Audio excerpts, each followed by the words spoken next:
Hello friends, my name is Chandan Singh and I am your English trainer. Guys, आज के इस video में हम सीखेंगे प्रेजेंट इंडेफिनिट के टाइप 2 इंटेरोगेटिव सेंटेंस के बारे में. गाइस, टाइप 1 में आपने सीखा कि आप किसी से यस या नो कैसे जानोगे. आप किसी से कैसे सवाल पूछोगे कि क्या आप बाजार जाते हो, क्या आप रोज खाना पकाते हो. इसमें हमने डू और डज के बारे में सीखा. आज हम सीखेंगे कि डिटेल में कैसे बात करें. जैसे अगर आप किसी से पूछते हो कि क्या आप बाजार जाते हो, उसने बोला हाँ मैं बाजार जाता हूँ. फिर आपके मन में और भी सवाल आते हैं. आप बाजार कब जाते हो, क्यों जाते हो, किसके साथ जाते हो, कितने बजे जाते हो, आप बाजार से क्या खरीदते हो. तो गाइस, जब ये डिटेलिंग आपको पूछना आ जाएगा तो आप काफ़ी देर तक कॉन्वर्सेशन कर पाएंगे और बहुत सारे सवाल पूछ पाएंगे. इसे कहते हैं टाइप 2 इंटेरोगेटिव सेंटेंस, जिसमें आपको WH फैमिली के बारे में जानना होता है. जी हाँ, WH फैमिली. गाइस देखिए, आपके मन में बहुत सारे सवाल आते हैं, जैसे कि कब. कब को हम कहते हैं व्हेन. क्यों, व्हाई, कहाँ, वेयर, कैसे, हाउ, किसके साथ, विद whom, कितने बजे, एट व्हाट टाइम, कितनी बार, हाउ मेनी टाइम्स, क्या, व्हाट, क्या क्या, व्हाट एल्स, किसको या किससे, whom, अक्सर कब, हाउ ऑफन, या हाउ ऑफ्टन भी कई लोग प्रोनाउंस करते हैं, बट आप हाउ ऑफन बोलिए, ज्यादा यही चलता है.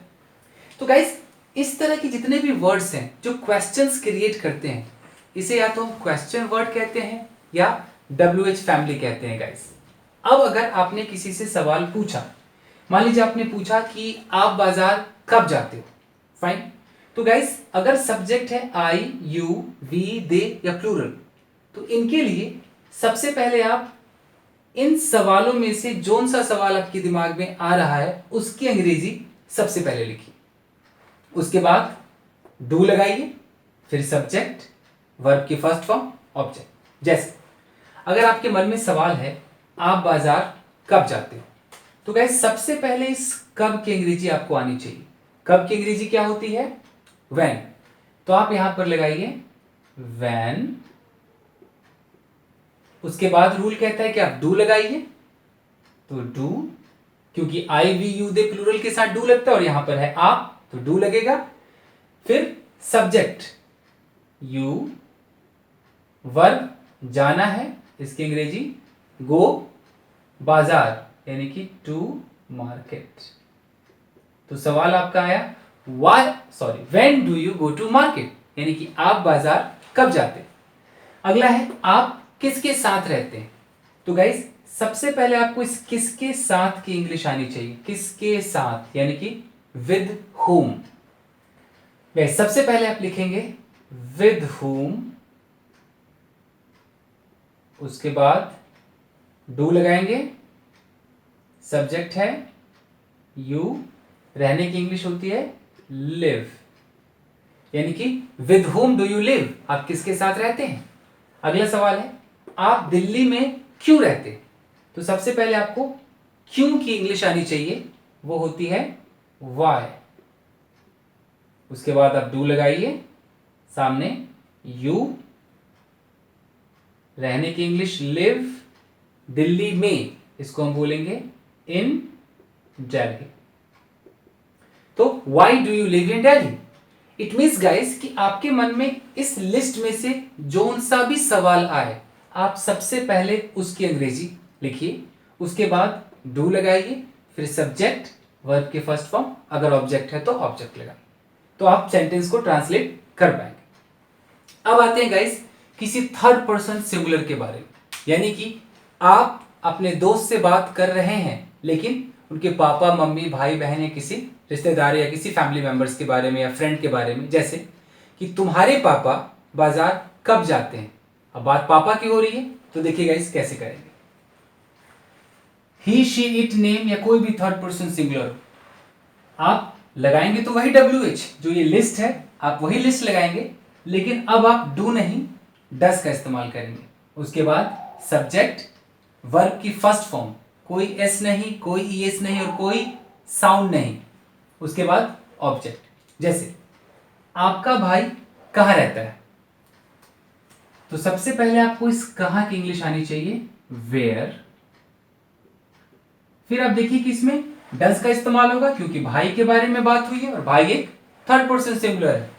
तो वेयर डज सब्जेक्ट है आपका भाई यानी कि योर ब्रदर, वर्ब है रहना, live. Where does your brother live, आपका भाई कहाँ रहता है। अगला सवाल है वह आपसे कब मिलता है।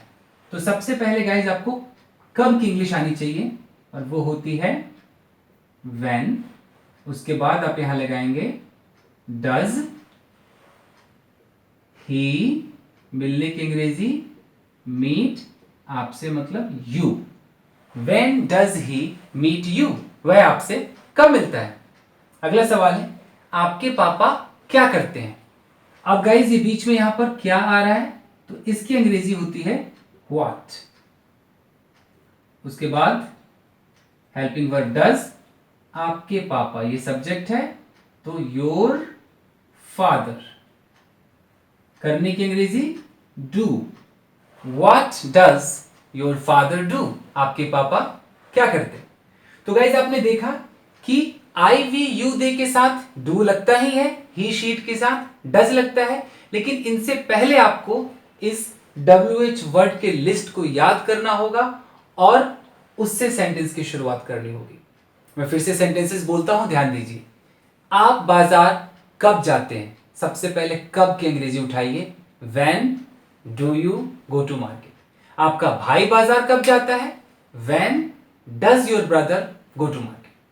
आप बाजार क्यों जाते हो, why, क्यों की अंग्रेजी है why do you go to market।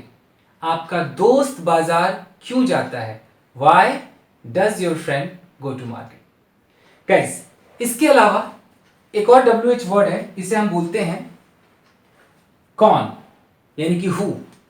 इसके लिए रूल थोड़ा सा अलग है इसलिए इसे मैंने सेपरेट लिखा है गाइस। जैसे अगर आपसे किसी ने पूछा कि यार आपकी मदद कौन करता है या आपसे कौन मिलता है, आपको कौन पढ़ाता है, तो जब भी ये कौन आएगा इस, तो उसका देखिए स्ट्रक्चर क्या होगा।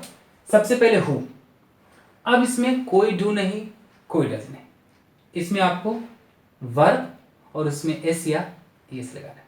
जी हाँ, वही एस या एस या साउंड, साउंड आपको निकालना है। फिर ऑब्जेक्ट, तो इसे कैसे बनाएंगे, आपकी मदद कौन करता है, सबसे पहले कौन, कौन की अंग्रेजी हु, इसमें ना तो डू है ना डज है, तो सीधा वर्ब, वर्ब है मदद करना मतलब हेल्प, हमें इसमें एस या एस लगाना है तो एस सूट कर रहा है, हु हेल्प्स यू। अब अगर पूछना हो कि आपको अंग्रेजी कौन सिखाता है, तो सबसे पहले कौन यानी कि हु, फिर सिखाने की इंग्लिश टीच, उसमें हम लगा देंगे ईएस, हो जाएगा teaches, who teaches you English. आपके साथ कौन रहता है, हु लिव्स विद यू। आपके साथ बाजार कौन जाता है, who goes to market with you. So guys अब कुछ और फॉर्मूलों की तरफ चलते हैं गाइस, देखते हैं। अगर आ जाए कितना, तो कितना की इंग्लिश दो होती है, एक होती है हाउ मच। हाउ मच तब हम यूज करते हैं जब किसी चीज को 1 2 3 4 करके काउंट ना कर सके। जैसे अगर किसी ने सवाल पूछा कि आप कितना चाय पीते हो, तो एक चाय दो चाय तीन चाय नहीं करके एक कप दो कप हम गिन सकते, बट एक चाय एक पानी एक तेल एक चावल एक दाल नहीं कह सकते। तो गाइज ये होता है हाउ मच। अगला है हाउ मेनी। हाउ मेनी में आप 1 2 3 करके काउंट कर सकते हैं। जैसे आप हर रोज कितने शर्ट्स खरीदते हो या हर महीने आप कितने शर्ट्स खरीदते हो, तो शर्ट आप गिन सकते हैं। आप हर साल कितनी कुर्सियां खरीदते हो, तो कुर्सियां आप गिन सकते हैं। आप कितने मार्कर्स खरीदते हो, आप मार्कर्स गिन सकते हैं। तो इसमें हम हाउ मेनी का इस्तेमाल करते हैं। नेक्स्ट है कौन सा।